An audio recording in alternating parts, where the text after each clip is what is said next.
Since I learned to make jollof rice this way, I always want to eat jollof rice every day. Stay tuned and see how I made this delicious homemade party jollof at home. So welcome back to my channel. It's still your girl Christy. To my returning subscribers, thank you for always watching my videos. If this is your first time here, please do not click the subscribe button and like this video if you found it helpful.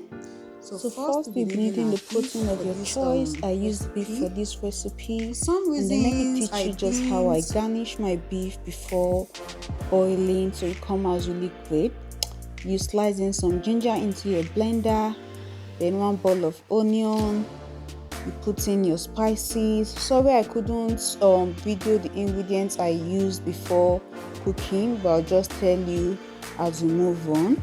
So the spices I used for this are thyme, rosemary, just a little of rosemary, your curry powder, then you also put in nutmeg, and then your seasoning cubes. I use nut chicken, and then some salt to taste. Then you blend this. Let the salt be a little bit much so your meat will still be tasty after frying.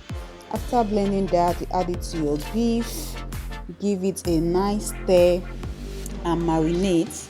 If you can do this overnight, that will be really great. If not, you can leave it for just 30 minutes to 1 hour before cooking. So this is it 1 hour later and you begin to cook. This is it after like 15 minutes. It has released all the juices. Remember, I didn't add any extra water before boiling it. This is natural water from those spices and the meat. So you just want to turn that very well and add in some more water that will give you your meat stock. This is after another 30 minutes of boiling. You really want your meat so cooked. Bring them out from the water and strain them. Then you keep your meat stock aside. You fry your beef. I use the deep fryer. Fry the beef or chicken, whichever you are using, and keep them aside. You'll be needing this later. So for your pepper mix for the jollof, we'll be needing some red bell pepper, long sweet pepper, some garlic, some ginger, some onion bulb, and some tomatoes. Prepare everything and add them into your blender. The ginger, garlic, scotch bonnet, sweet peppers, bell peppers, tomatoes, your onion, and then bring them to a nice blend. Add a little water to help your blender. When you begin to blend, you want to give that a very smooth consistency. Then now you prepare your rice. Please, for this recipe, you don't parboil your rice.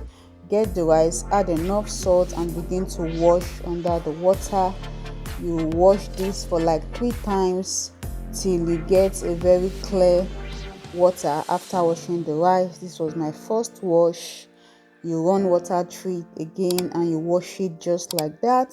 You repeat the process for 3 times until you have a very clear water. You don't parboil the rice, okay? After that, you strain the rice and you keep it aside for when you'll be needing it. Then let's begin to cook the jollof rice. Get a clean pot, put it on the fire. When it gets hot, you add some vegetable oil. When it's hot enough, you add in your salt first thing, and then your onion. I used my white onion for this because I love the flavors it gives. You saute this for 2 minutes and add in your tin tomato mix. This is tin tomato mixed with water. You add that and you begin to fry.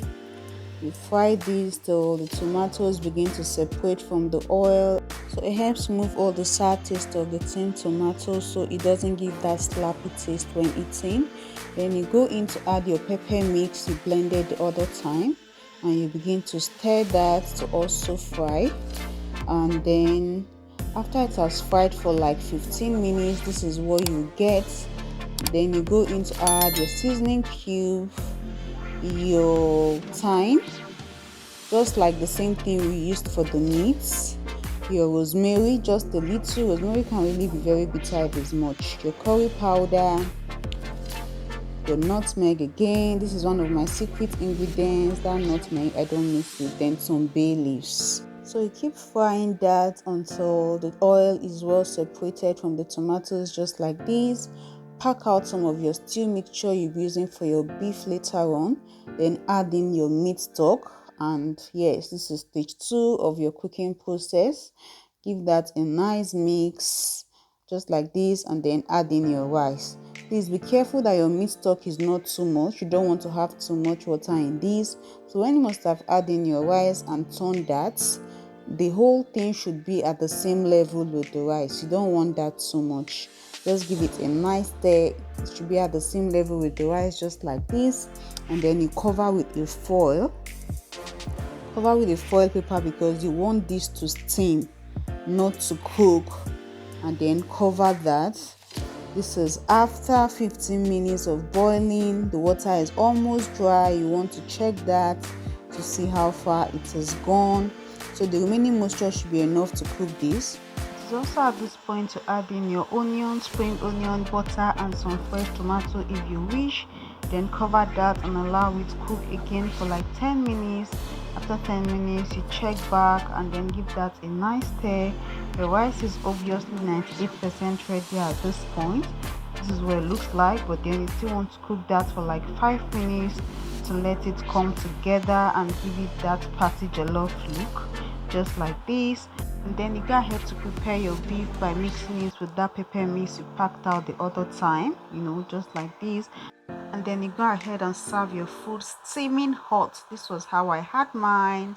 So please let me know in the comment section if you'll be trying these. Don't forget to subscribe to my channel if you're here to do so. Give this video a thumbs up and share with your friends. Thank you. Bye. See you when next we see.